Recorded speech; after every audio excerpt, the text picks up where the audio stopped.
Bismillahirrahmanirrahim. Assalamualaikum warahmatullahi wabarakatuh. Salam sehat untuk kita semua. Perkenalkan, saya Hafiz Ari Nur Hadi. Dalam kesempatan ini saya ingin menjelaskan mengenai pool test yang diangkat Pak Dahlan Iskan dalam tulisannya. Sebelumnya saya ucapkan terima kasih kepada Pak Dahlan Iskan karena berkenan menuliskan gagasan ini.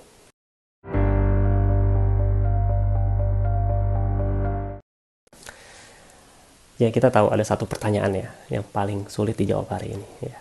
Pertanyaan menggelitik kita semua, yaitu kapan masalah COVID ini selesai? Benar ya? Karena pertanyaan turunan dari ini banyak tuh. Kapan anak sekolah masuk lagi? Kapan mahasiswa kuliah lagi? Kapan karyawan masuk kantor lagi? Kapan buruh masuk pabrik? Kapan mall buka lagi? Kapan restoran buka lagi? Ya kan?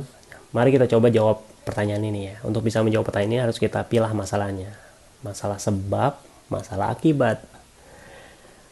Jadi kita sepakat bahwa masalah utama atau masalah sebab dari COVID ini adalah virus itu sendiri. Jadi ini masalah kesehatan. Akar masalahnya adalah masalah kesehatan. Kapan masalah medis ini selesai? Yaitu saat vaksin ditemukan.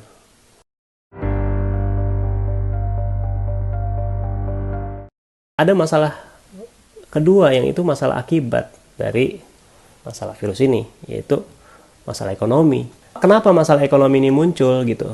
Karena kita berasumsi untuk menghentikan penyebaran virus ini, ya kita perlu melakukan apa yang namanya social distancing, apa yang namanya work from home, apa yang namanya physical distancing, terakhir namanya PSBB.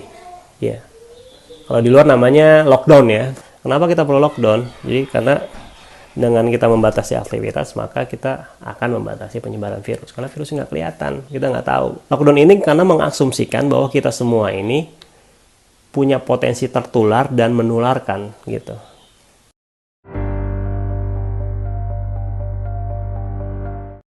Kita nggak bisa beraktivitas normal, maka ekonomi macet, maka toko nggak bisa buka, maka pabrik nggak bisa buka. Ya, maka penerbangan sepi, maka tempat wisata sepi dan seterusnya. Karena kita nggak bisa beraktivitas normal, maka ekonomi macet. Sehingga kita tahu dengan cara berpikir seperti ini kita tahu bagaimana menyelesaikan masalah ekonomi ini, yaitu mengembalikan orang beraktivitas normal lagi.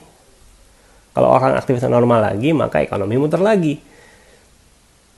Nah, pertanyaannya, kalau aktivitas normal lagi, maka virus menyebar lagi. Gitu kan, virus akan menyebar gitu, sehingga kita ajukan solusi yang namanya selective lockdown ya kan. Ada orang ngajukan lockdown, ada orang ngajukan dibiarin aja namanya herd immunity. Kita ajukan solusi ketiga yaitu selective lockdown ya. Jadi yang boleh beraktivitas normal lagi adalah yang sehat gitu, yang tidak terinfeksi. Nah, yang di lockdown hanya orang-orang yang terinfeksi.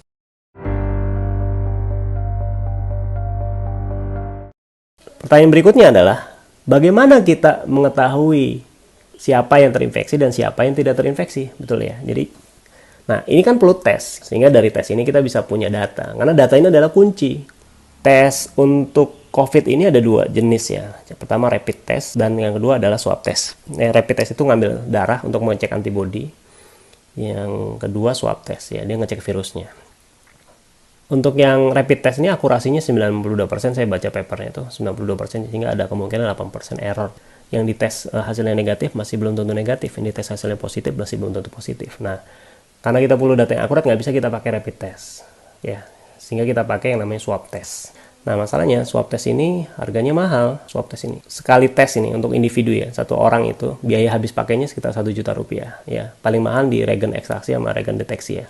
Jadi proses swab test itu gini, satu orang tuh diambil sampelnya di mukusnya tuh ya, lendirnya di tenggorokan atau di hidung bagian atas itu, pakai namanya cotton bud tapi gagangnya panjang tuh ya, masukin. Nah, udah dicolek terus dimasukin ke cairan namanya VTM, jadi untuk transfer medium ya. Nah, virusnya ada di situ tuh. Nah, kemudian dari hasil ekstraksinya ini baru dites di mesin namanya PCR. Sederhananya begitu penjelasan mudahnya ya. Nah, biayanya ini 1 juta. Jadi kebayang kalau kita harus ngetes semua orang ya. 270 juta orang. Jadi kalau dites semuanya 270 triliun. Karena itu kayak negara Korea atau Singapura tidak melakukan sensus, dia melakukan tracking dari yang terinfeksi Siapa sih yang berinteraksi dengan terinfeksi, siapa. Nah, terus aja begitu. Nah, ini bisa dilakukan metode ini jika yang terinfeksi masih sedikit atau di awal-awal pandemi, di awal-awal. Ya, ini bisa dilakukan tracking. Karena nanti gambarnya itu masih berupa pohon, orang ini menginfeksi ini, atau gini gitu kan. Bisa. Tapi kalau ini menginfeksi ini, itu udah acak tuh. Nah, sehingga kita nggak bisa melakukan tracking. Tapi yang bisa kita lakukan adalah sensus. Jadi semua orang harus dites. Loh, gimana tadi itu? Biayanya 270 juta berarti 270 triliun. Nah, di sini kita ajukan metode bagaimana kita mengetes semua orang, tapi dengan biaya yang murah.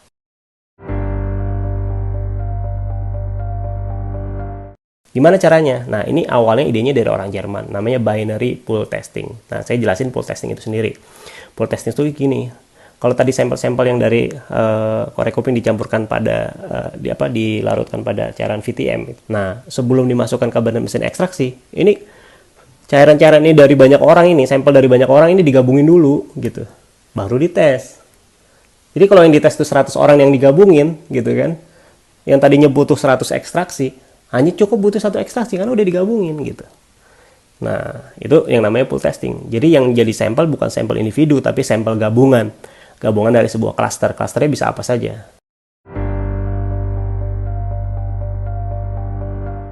Kita modifikasi idenya. Nah, di Indonesia kita nggak perlu sampai level individu begitu. Jadi saya mengajukan klasternya itu ada 2 klaster, yaitu klaster RT sama klaster rumah. Jadi satu orang individu diambil sampelnya 2 kali. Jadi cotton budnya butuh 2 satu orang. Jadi cotton bud pertama setelah ngorek lendir di tenggorokan dimasukkan ke satu botol yang merupakan gabungan orang di satu RT. Cotton bud kedua, tenaga kesehatan nyolek lagi tuh, masukkan ke botol yang isinya gabungan satu rumah. Hari pertama kita lockdown total semua, untuk dites diambil semuanya. Satu orang diambil 2 kali. Semuanya di lockdown. Kalau udah dites semua, hari pertama kita lockdown semuanya, maka kemudian kita udah dapatkan sampel level RT itu ya. Hari kedua kita umumkan tuh hasil dari tes pengetesan RT. Sehingga kita tahu RT mana yang terinfeksi, RT mana yang tidak terinfeksi. RT yang negatif, artinya tidak terinfeksi, kita buka lockdownnya. Mereka boleh keluar rumah. RT yang terinfeksi, teruskan lockdownnya. Nah, kemudian kita teliti lebih lanjut di RT terinfeksi itu, rumah mana sih yang terinfeksi? Nah, kita kan udah punya tuh botol setiap rumah. Kita buka tuh botolnya, kita tes. Masukkan ke mesin ekstraksi lagi, mesin deteksi lagi. Rumah yang hasil tesnya adalah negatif, maka dia hari ketiga kita buka tuh RT-nya. Tidak kita lockdown lagi. Gantian lockdownnya ke level rumah, yaitu rumah-rumah yang hasilnya positif. Nah, untuk rumah-rumah yang hasilnya positif ini yang kita lockdown, seterusnya sampai 14 hari ke depan. Ya. Nah, dari rumah yang terinfeksi kita teliti lagi lebih dalam. Penghuninya ini ada yang punya gejala atau tidak, gejala COVID. Ya, tadi sesak nafas, ya kan, demam. Untuk penghuni yang punya gejala, langsung bawa rumah sakit. Langsung kita data. Kita data juga tuh, ini perlu rumah sakit, perlu tidak. Sehingga kita punya data yang akurat, berapa kita kebutuhan bed, berapa kebutuhan APD, kita berapa kebutuhan rumah sakit darurat misalnya. Kalau nggak cukup, ya rumah sakit rujukannya. Udah yang punya gejala di rumah sakit. Yang tidak punya gejala gimana? Dia dikarantina mandiri di rumah. Ya, kita tanyakan kepada mereka yang dikarantina ini, siap nggak untuk karantina di rumah secara logistik atau obat-obatan? Kalau mampu, oke, alhamdulillah. Kalau dia nggak mampu, makanya tanya juga sama RT-nya, ini satu RT sanggup nggak menanggung nih kehidupan rumah-rumah yang terinfeksi ini untuk dikarantina sampai hari ke-14. Kalau RT itu mampu, alhamdulillah, oke, gotong royong lah, kita saling tolong menolong di sana gitu. Kita tanggung kehidupannya sampai hari ke-14. Kalau dia nggak mampu, barulah turun tuh bantuan dari pemerintah, baik itu kota kabupaten, pemerintah provinsi atau pemerintah pusat. Nah, jadi anggaran jaring pengaman sosial ini hanya untuk orang-orang yang terinfeksi dan tidak mampu, sehingga terarah. Sehingga yang bebas itu siapa aja? Semua orang, kecuali orang di rumah terinfeksi. Sehingga kalau ini semua orang ini beraktivitas lagi normal, ekonomi kembali normal lagi. Jadi nggak perlu kita susah-susah kayak gini lagi. Ya, sehingga kita bisa jawab, kapan masalah COVID, kapan kita bisa sekolah lagi? Hari ketiga kita sudah bisa sekolah lagi. Hari ketiga kita sudah bisa sekolah lagi. Hari ketiga kita bisa buka toko lagi. Karena kita sudah bisa memastikan bahwa orang yang kita temui di luar rumah adalah orang yang sudah dites dan sehat. Nah, pada hari ke-14, orang-orang yang terinfeksi ini kita tes lagi. Kalau dia sudah masih positif, dia lanjutkan karantinanya. Kalau dia negatif, boleh keluar rumah. Sehingga nih bergulir lagi nih, ya Indonesia bergulir lagi. Terakhir, saya menyadari bahwa ide ini masih membutuhkan masukan dari banyak ahli, banyak pihak, terutama terkait teknis implementasi di lapangan. Ya, semoga dengan kerjasama banyak pihak, ya kerja besar kita ini mampu memberikan sumbangsih penyelesaian masalah COVID di Indonesia. Ya, terima kasih. Assalamualaikum warahmatullahi wabarakatuh.